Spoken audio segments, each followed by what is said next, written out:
This is so simple. You've got to wonder, why has no one done this before? If, like me, you are sick of taking your cases off and on to put filters over your camera, this is going to make you happy. This is the Ulanzi 52mm magnetic filter system. And other manufacturers, pay attention because this is good. You see, if you've got a MagSafe phone and a MagSafe case, you don't need to change anything.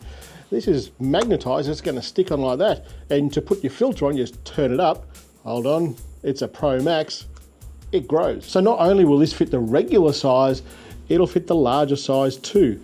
Anything that's MagSafe compatible, this is going to work with. If you buy the kit, you'll get all 6 filters and the holder, and they'll come in this little box here. Nice and tight, nice and small, and it telescopes out for ease of use. You can purchase it all as a whole kit, or you can purchase the holder and the filters individually. Variable ND filter, light soft filter, blue streak filter, gold streak filter, circular polarizer, and a star filter. It's not what you think though. Doesn't get rid of the light to give you more stars. This will give you a star effect to other lights. The way these filters work are all exactly the same. This is the holder mounted on the case. Because it covers all of the cameras, you can use all the cameras with these filters. If you look closely here, you'll see all these dots around here. They're actually magnets. This thing, it just clips on, holds there with the magnet. Very clever, very simple, and it just works. Of course, it's a MagSafe filter holder. It'll go onto any MagSafe phone holder, so you can stack them up and save even more room in your camera bag if you have a camera bag for your phone. The use case for these should be obvious. For the variable ND filter, that's probably the most versatile filter that's in here. You can use it for videography, obviously, to reduce your exposure to get the proper shutter speed that you're after. But if you're doing, say, long exposure photography with, say, even longer, you can put these filters onto your camera and extend that shutter speed to give you even more motion blur in the photos. Works really well. For the star and streak filters, I've used them a couple of times now for time lapses on the sunrise, and it works really well. I was surprised just how well it did work. And because I'm doing so many time lapses on the other channels, I'm using it a bit, and I really like it.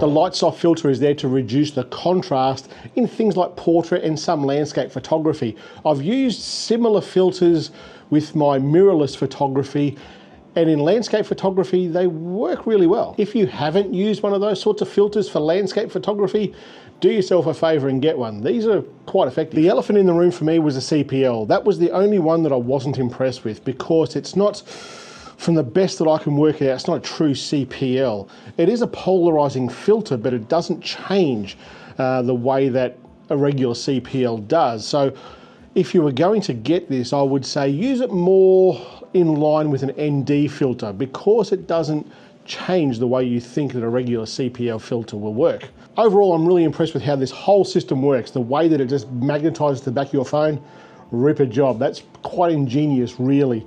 If you want any of these, the link will be down in the description. I would encourage you to get the filters that you think are right for you. I think the time-lapse stuff with these streak filters is very clever. I imagine there's a really good case to use them in the dark, in the city, with all sorts of lights. Very good job with this Ulanzi. If you guys would like to win one of these for free, I'm going to send this to you for free. I'm going to pick a random person who can tell me how many hats I wore in this video. That's it for today. Catch you later.